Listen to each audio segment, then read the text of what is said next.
peux comprendre, est-ce que tu peux réaliser que le plus grand danger du royaume, c'est même pas les ennemis qui sont dehors. Non, non, non, non. Ceux-là, on les connaît. Pour le coup, il y a une armée, il y a une structure, il y a des gens qui travaillent pour s'assurer qu'on n'aura pas de mauvaises surprises. Mais la mauvaise surprise peut juste venir, c'est dans ton palais. C'est dans ton palais. C'est-à-dire que tu as mis au monde quelqu'un. En Afrique, on dit, tu mets au monde l'enfant, mais tu ne mets pas au monde son cœur. Tu vois? Tu as un royaume, tu t'es battu pour avoir un royaume, tu t'es battu pour structurer, pour assurer à tout le monde. Mais le problème, c'est qu'il y a une vipère que tu es en train d'élever dans ta propre maison. C'est quelqu'un qui est là, il n'aime pas, il n'aime pas. Il n'aime pas. Non, moi, je n'aime pas. Tout ce que papa souffre, toi, tu n'aimes pas. Toi, tu es un sorcier. Je ne peux pas comment. Je ne trouve pas les mots que je peux dire. Comment tu dis que tu n'aimes pas ton royaume? Le royaume dont tu es censé être l'héritier, c'est toi l'héritier. C'est toi l'héritier. Est-ce que vous vous rendez compte que nous avions eu une discussion hier dans ce lieu où j'entendais qu'on disait qu'il y a des parents, par exemple, qui ils circulent, ils vont dans des endroits et puis ils aiment, tiens, il y a tel terrain, ils achètent. Ils vont là-bas à tel terrain, même si lui-même n'est pas les mains, il apprécie le coin, il achète. Là, il achète. Mais le problème maintenant, c'est est-ce que les enfants, eux, vont vouloir de ces terrains-là? Est-ce que les enfants vont vouloir aller jusque là où le papa a mis en place, etc. Tu vois? Quand on parle d'héritage, Abraham qui doit devenir riche, sa question c'est, je n'ai pas d'enfant. On lui dit, regarde la multitude des enfants, des étoiles, tout ça, etc. Donc il accepte de devenir riche. Mais ça signifie que la richesse d'un père automatiquement impacte ses enfants. Maintenant, tu peux avoir des enfants biologiques, mais le but maintenant, c'est d'en faire tes héritiers. Parce que c'est pas parce que quelqu'un est ton enfant qu'il va forcément hériter de toi. Ah oui. Ce n'est pas forcément quelqu'un est ton enfant. C'est vrai que la loi dit ceci, ceci, cela. Oui, ça c'est naturellement. Ok.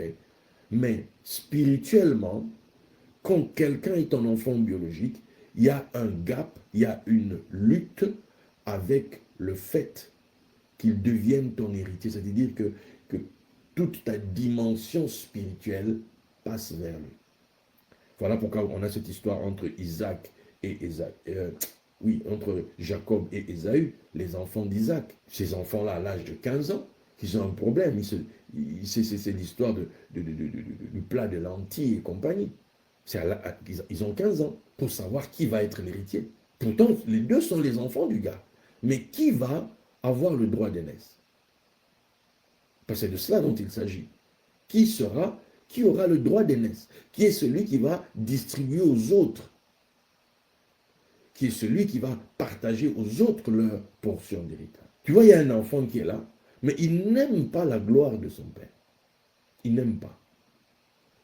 Il n'aime pas le bonheur de ses parents, ça ne l'intéresse pas. Le palais, ça ne l'intéresse pas. Le royaume, ça ne l'intéresse pas. Lui, il est là, non, vraiment, il faut s'occuper des pauvres, vous savez, il faut laisser les gens libres, il faut laisser les gens faire ce qu'ils veulent. Mais si tu fais ça, il n'y a plus de royaume, mon ami. Est-ce que tu es au courant de ça? Donc, toi, le papa, tu as galéré toute ta vie pour faire perdurer le royaume de tes parents, et tu mets au monde un gosse dont la seule priorité, c'est quoi? C'est, non, vraiment, des royaumes, moi, ça ne m'intéresse pas. Moi, je veux pour moi devenir, je ne sais pas, l'esclave, je ne sais pas où. Je veux aller, je ne sais pas. Papa, mais c'est toi l'ennemi number one. C'est toi le problème. Et c'est pour ça qu'il y a un combat. C'est pour ça que, tu vois, on dit, fais monter Isaac. Fais-le monter à Morija. Emmène-le-moi là-bas. Il faut qu'on en finisse avec cette histoire dans sa tronche. Il faut qu'on change. Il faut que qu'il soit structuré. Il faut qu'il intègre la rigueur du trône, la rigueur du royaume. Il faut qu'il intègre les principes. C'est comment? C'est pas tu te lèves seulement. Moi, je veux faire comme je veux. Je veux faire comme. Attends. Toi, tu connais les combats qu'il y a sur la terre ici. Les luttes que les gens mènent au quotidien. Tu vois, des gens, ils sont là. Non, on marche. Attends. Allez demander chez nous au Congo, aux gens de l'UDPS. Ils ont fait la lutte pendant 37 ans. Et un beau matin, le pouvoir leur est tombé entre les mains. Allez leur demander s'ils veulent rendre le pouvoir. Allez leur demander. On ne joue pas avec le pouvoir, mes amis. On ne joue pas avec... Ils ont attendu ça 37 ans. Vous pensez qu'ils vont lâcher ça comme ça au bout de 8 ans? 8 ans, 8, 10 ans. Vous pensez qu'ils vont lâcher ça au bout de 10 ans? Non. Déjà qu'on leur a grappillé là-dedans, tout ça. Rien à faire. Le pouvoir. On dit, non, vous savez, les amis, blablabla. Bla, bla. La Bible dit avec un homme sage, le pouvoir se prolonge. Donc quand le pouvoir arrive dans la main de quelqu'un, si vous n'avez pas la sagesse, vous allez le perdre. Mais si vous avez la sagesse, il va se prolonger dans vos mains. Si vous êtes ignorant, si vous manquez de sagesse, vous allez le perdre. Mais si vous êtes sage, vous allez le conserver. Poutine est là aujourd'hui, il a conservé le pouvoir depuis que c'est venu dans ses mains. Il a trouvé la sagesse et il a continué. Et ce sont ces choses qui sont importantes. À Shavuot, il faut que tu intègres. Il y a les principes qui régissent l'univers. Tu es venu, tu as trouvé un univers qui est là. Il y a des principes qui régissent ça. Vous voyez le monde, on dit le monde des ténèbres, les sorciers, les magiciens, tous ces gens-là. Ils sont plus structurés que toi et moi par rapport à leurs règlements, par rapport à leurs règles de conduite, par rapport à leur façon de fonctionner. Ils ne jouent pas avec ça. Ils connaissent les principes. On dit les démons savent que Dieu existe et ils tremblent. Ils tremblent. Ils respectent Dieu. Ils respectent ses principes. Ils ne jouent pas avec ça. Ils ne badinent pas avec ça. Ils sont dans leur monde. Ils font les choses selon leur manière. Jésus lui-même dit, c'est maintenant les ténèbres. Le prince de ce monde vient et je n'ai rien à voir avec lui. Ah. Donc chacun a son domaine. Chacun a son domaine d'action. À un moment donné, il faut que tu intègres la pensée du royaume.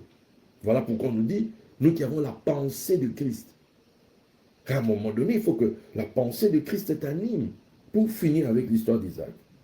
Isaac, donc, c'est l'homme qui va à Morija. Du moins que son père amène à Morija. C'est le lieu où il doit maintenant rencontrer concrètement son héritage. Il doit comprendre qu'il est fils d'Abraham. Oh mon ami, tu n'es pas que l'enfant d'Abraham. Tu es le fils d'Abraham. Tu es donc le fils des promesses. Tu es donc celui qui c'est avec toi que ça va continuer cette affaire.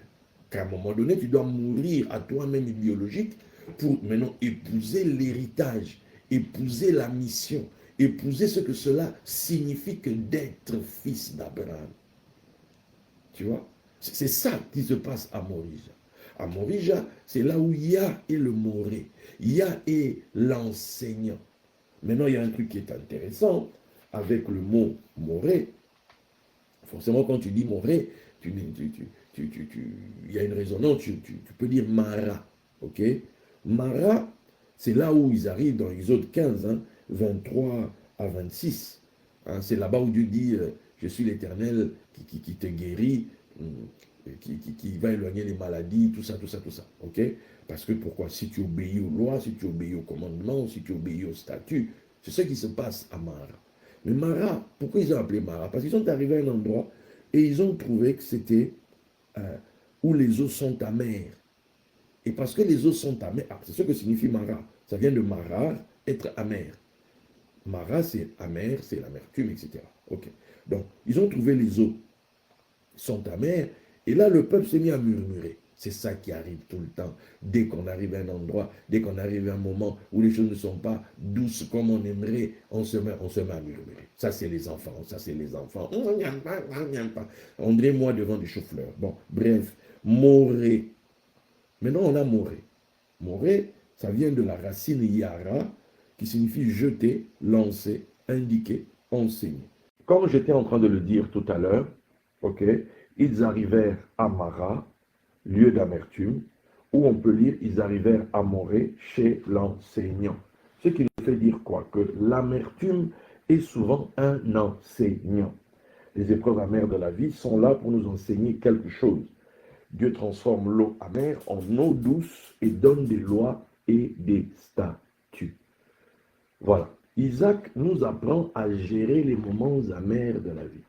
Isaac nous permet de cette rigueur qui fait que même si c'est difficile, même si c'est un moment qui n'est pas celui qu'on aimerait vraiment, ok, même si c'est le cas, qu'est-ce que l'on fait quand c'est comme ça?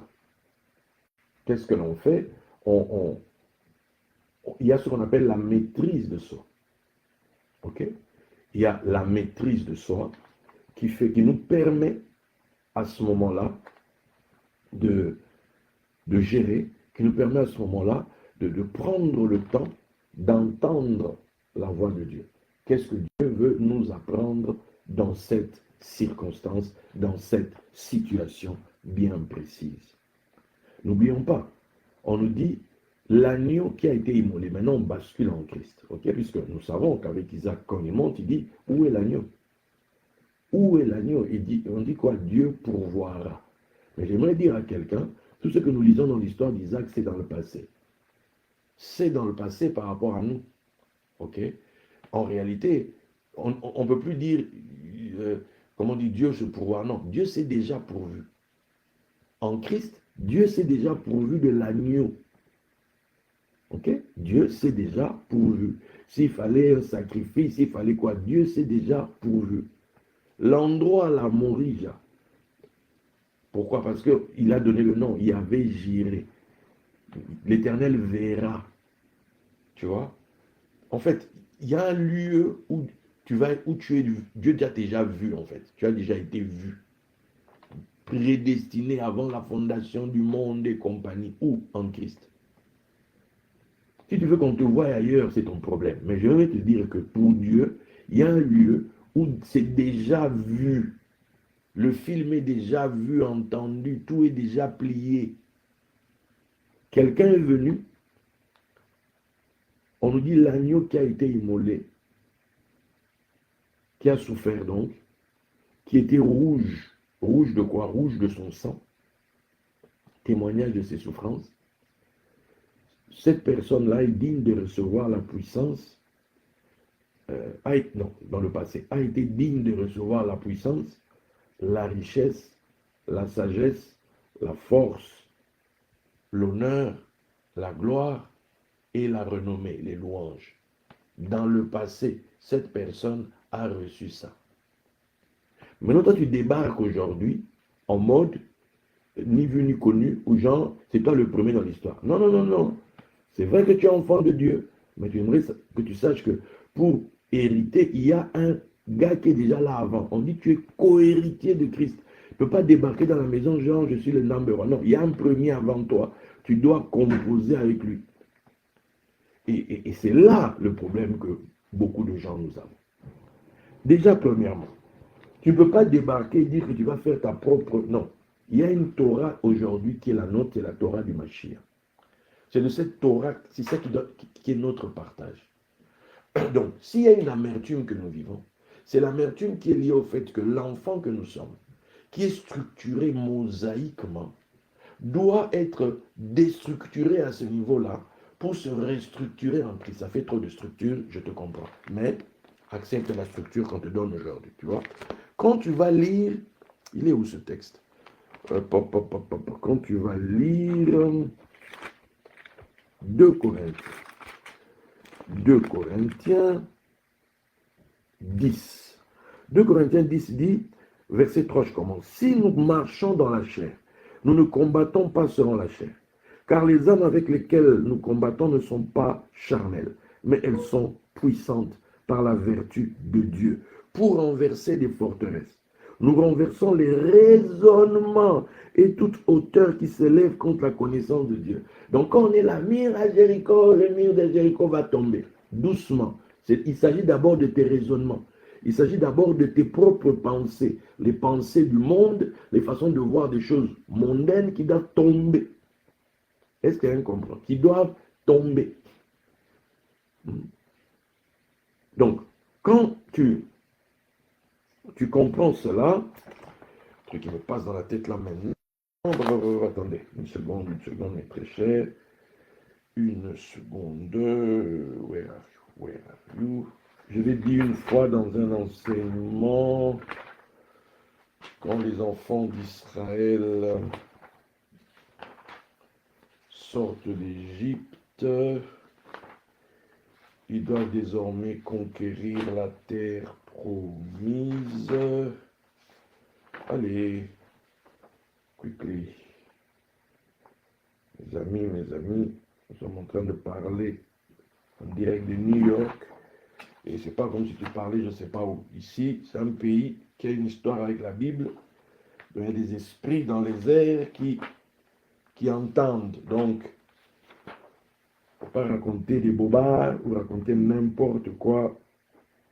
Il faut au contraire se faire remarquer par une sagesse différente. Donc, voilà. Quand les enfants d'Israël sortent d'Égypte, on dit les 12 tribus qui sortent d'Égypte. Bien. Maintenant, ils vont recevoir la Torah, ok? Et après la Torah, ils doivent maintenant, et la Torah, c'est les 2 tables, les 2 tables qui leur sont données. Ces 2 tables nous font penser aux 2 hémisphères du cerveau, ok? Qui leur sont donnés. Donc c'est la pensée, c'est la structure qui va désormais les régir, ok? Et c'est là-bas dans la tête qu'on va trouver les 12 paires de nerfs crâniens, ok? Qui symbolisent ici les 12 tribus. Chaque tribu a son propre héritage, chaque tribu a son rôle. Ok? D'où tu vas par exemple retrouver, quand on dit Ruben, Ruben c'est regarde, voit un fils. Donc c'est lié au nerf optique. Ok? Après on va avoir Shiméon. Donc lui c'est lié à quoi? C'est lié au nerf auditif. C'est ce qu'il y a de comprendre.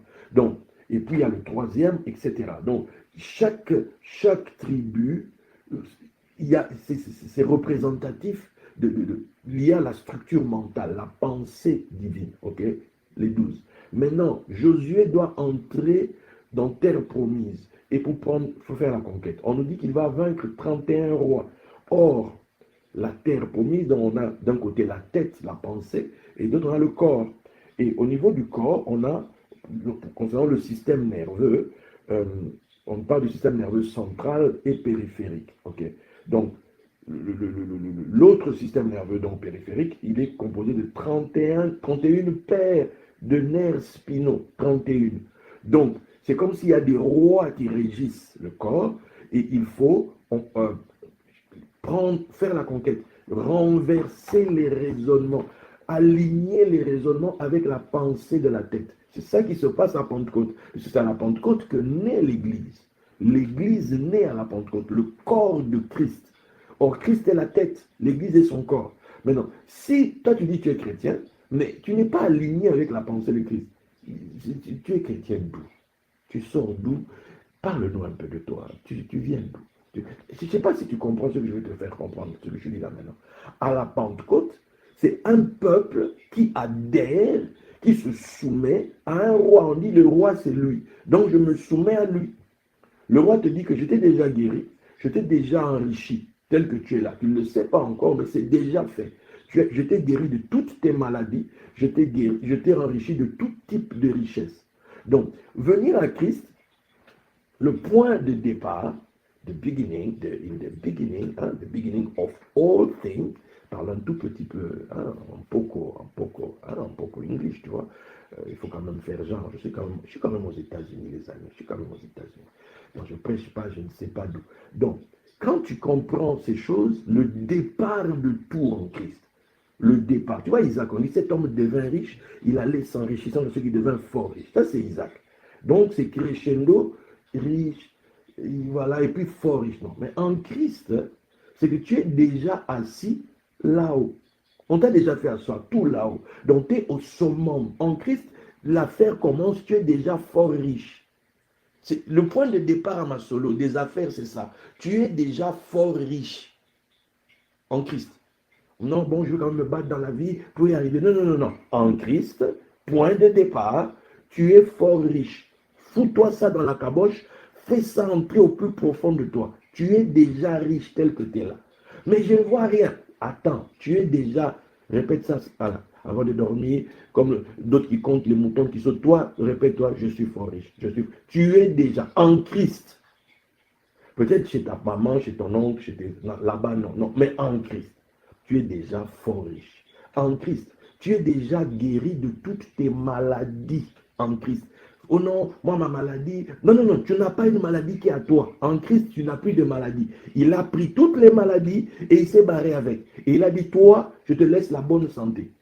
Donc, ça doit être ta base de réflexion number uno. Donc, il faut faire ton... D'où on te dit, car les armes avec lesquelles nous combattons ne sont pas charnelles, mais elles sont puissantes par la vertu de Dieu pour renverser des forteresses. Nous renversons les raisonnements du monde. Le monde est mosaïque, mes amis. Le monde est dans le... Oui, le bien, le mal, vous savez, c'est mourir, j'ai mis devant la vie, j'ai mis devant la mort, le bien, le mal, bénédiction, malédiction. Vraiment, c'est normal quand quelqu'un ceci, c'est normal. Non, non, non. En Christ, c'est pas comme ça. En Christ, c'est la vie et l'immortalité. Retirez d'abord la mort du game, retirez d'abord le péché du game. En Christ, il n'y a pas ça. En Christ, il n'y a pas de condamnation. En Christ, c'est la bénédiction tout azimut de partout. Donc maintenant, imagine que quelqu'un qui était habitué, non, vous savez, non. Il faut que les forteresses là doivent tomber et que tes raisonnements et toute hauteur qui se lève contre la connaissance de Dieu doivent être renversés. Et puis on dit, nous amenons toute pensée captive. De quoi? Captive des autres mentalités. On les emmène à quoi? À l'obéissance de Christ. L'obéissance de Christ. Christ, on dit, bien qu'il fût fils, il a pris l'obéissance par les choses qu'il a souffertes. Tu vois? Non pas ma volonté, mais la tienne. C'est vrai que non, moi j'aime pas, mais non, l'obéissance de Christ, non pas ma volonté, mais c'est la tienne qui doit se faire. C'est quoi la volonté du Père? Dieu dit que tu es riche tel que tu es là. Tu vois? Je connais dans les histoires que j'ai eu à lire souvent ou à raconter, il y a des gars, un jour pour faire plaisir à leurs amis, ils ont fait, tiens, on se fait un petit loto, Et il a gagné le jackpot. Le gars se plaint. Mais non, moi je ne voulais pas gagner. Ah, moi, des gens comme ça, déjà, je vais te mordre là où je vais te mordre. Comment tu ne voulais pas gagner? Maintenant, la richesse vient dans ta vie, tu te plains. Est-ce que vous vous rendez compte qu'il y a des gens comme ça? Non, moi, je voulais garder ma petite vie, j'étais bien, voilà, hein, oui, on est des communistes, de père en fils, je sais pas, de grand-père, nous, chez nous. Maintenant, tu es riche, tu fais quoi? Maintenant, tu es riche. Donc, toi, tu joues au loto, c'est pour faire plaisir à tes amis. Tu ne sais pas que les gens qui jouent au loto, c'est pour gagner le jackpot. Non. À un moment donné, il faut que les mentalités changent, que les mentalités évoluent. Sur quelle montagne? Toi, tu es arrivé où? À quelle montagne? Pentecôte. Tu es toujours au Sinaï. On n'est plus au Sinaï, hein, mon ami. On n'est plus au Sinaï. On est sur l'autre montagne là-bas. On est passé d'une montagne à l'autre. Les réalités sont totalement différentes. Chez nous là-bas, on ne se bat pas pour avoir. On a déjà. Les autres lesquels d'autres se battent pour avoir. Nous, on part du postulat qu'on a déjà. En Christ, on est déjà guéri. En Christ, on est déjà riche. C'est de là où on parle. Oui, mais là, oui, ça on va gérer après. Déjà, on commence là. En fait, en Christ, tu ne peux pas être en mode, non, je vais commencer, vous savez, dans la vie, il faut commencer un peu. Quelqu'un a déjà fait ça, soit un peu. Quelqu'un a déjà souffert là-bas pour que toi, tu réfléchisses autrement.